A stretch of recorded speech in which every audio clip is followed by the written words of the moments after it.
and I will talk to Diego about this later. I thought if the principal wasn't gonna take this seriously, I was gonna figure out what this guy was really up to. After my next class, I was talking to some cute boys about our favorite subject, NASCAR, and they invited me to go dune buggy racing with them that weekend. Diego must have heard as he walked by. Dune buggy? I guess you can't drive a real car. I followed him to confront him about his rude comment and saw him walk off alone to a lunchroom table. He took a half-eaten apple out of his pocket and started eating it. I stopped myself from gagging at the thought of eating what looked like something you would find in the trash. Gross. I needed to let him know that I was watching his every move, so I walked by him and gave him a dirty look. What's the matter? Couldn't afford a whole apple? He stood up, and I thought, this is it. I'm gonna wrestle him to the ground and search his pockets for evidence. Just then, my friends walked up to me, congratulating me for standing up to this bully earlier. But before they even noticed he was there, he put his hood over his head and darted away. We heard what you did, girl. Chalk one up for girl power. Girls can do anything.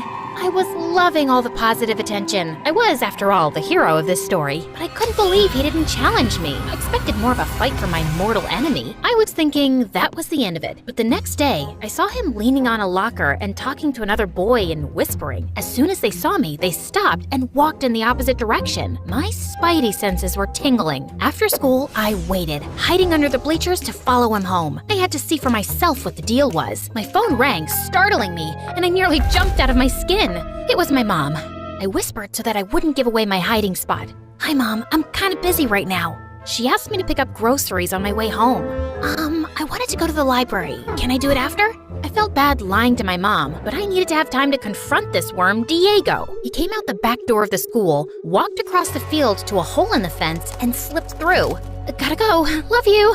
I followed him, and as I hid from sight, I saw him walk up to this small, broken-down house. 3 little boys came running out to hug him. It was the first time he smiled all day.